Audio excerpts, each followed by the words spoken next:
Hello everybody, today we're going to bring you our top 5 of the best reptiles that aren't ball pythons from the NARBC show at Tinley Park this year in October of 2023. There's a lot of cool animals and I am really excited to share these with you. The rules remain unchanged, except for one extra one: can't be a ball python.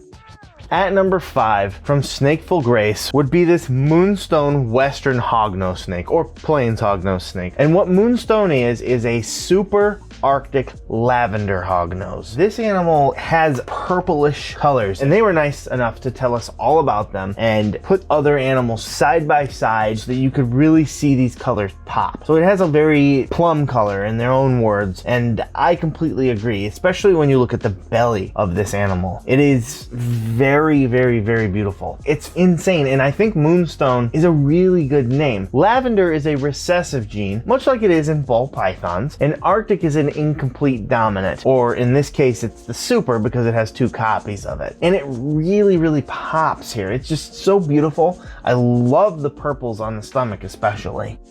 At number 4, from Leaping Lychees, would be this pied Musarano. I'm not going to pretend to be an expert on the genetics of this snake, but I'm going to start studying it because oh my God, is this beautiful. Not only do you have a snake with a lot of contrast, a piebald snake on top of that, but it's iridescent. Like, you can see it right here on the top of its head as it moves. They don't get ridiculously big. I know that they are rear fang venomous, much like hognose, and the venom is about the same level. So nothing really to be concerned about there because hognose venom is not really anything to be concerned about. But the beauty of this animal is just so insane. I didn't even know this existed.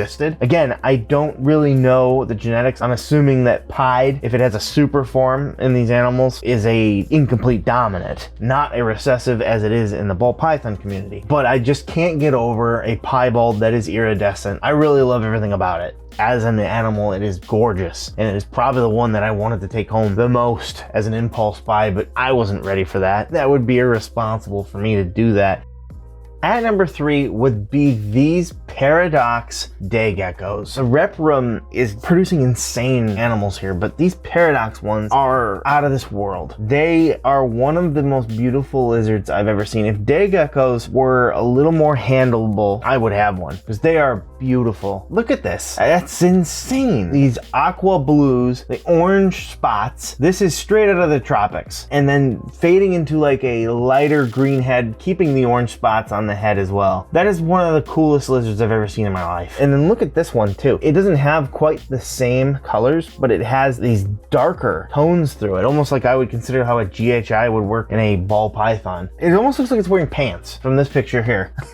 It is, because it gets like darker gray just right there. But just wonderful, beautiful examples of these animals. I think this one here is my favorite. I love everything about it. It's just so stunning. At number 2, from VivTech, would be this leucistic gardener snake. Gardener snakes are native to where we live here. It was the very first snake a lot of people in America probably found on their own. I found gardener snakes in my yard every single year. But this is not a gardener snake that very many people have seen, and it definitely is not the first gardener snake that anybody's ever seen, because this is super unique. It's the world's only blue-eyed leucistic gardener snake, and I actually shouldn't say that. There are actually 2 of them. These were found in the wild. There was just one year, and the next year, 1 more was found. So obviously a sibling. Gardener snakes are really cool in that they're usually very social. A lot of other snakes don't want to be around other snakes except for when breeding, really. But gardener snakes are pretty cool and unique in that. And this is the most cool, unique gardener snake on the planet. I really can't wait to see the breeding results from these. I don't know how gardener snake genes work, but I certainly would guess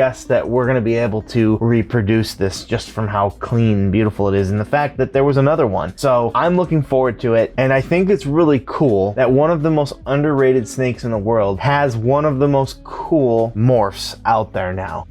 For our honorable mention from Cade's Exotics would be this beautiful solar flare western hognose snake. Solar flare is both albino and sable combined to make an animal that absolutely pops with orange color. But solar flare is probably one of, if not the most popular morph right now that is in hognose, I'd say, at least combination wise. Sable is typically a very dark morph, so obviously it brings in a more deep, rich orange. I think they're beautiful, and I picked this one just to call it out because I thought it was one of the more vibrant ones I've ever seen. But they are very beautiful, and this is a great example of one.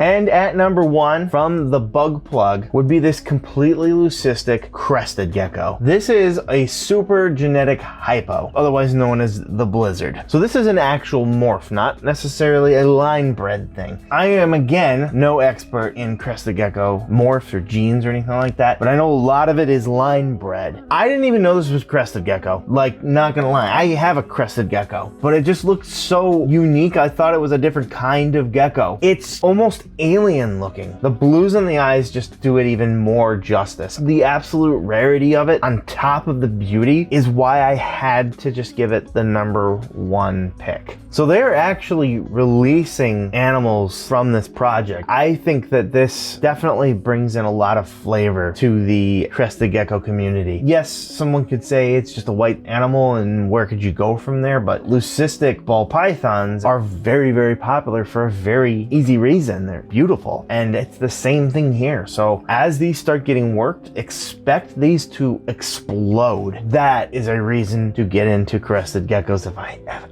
ever seen one. If you enjoyed this video, you can actually check out our top 5 ball pythons from this show right here, and our complete walkthrough where you'll be able to see nearly everything right here.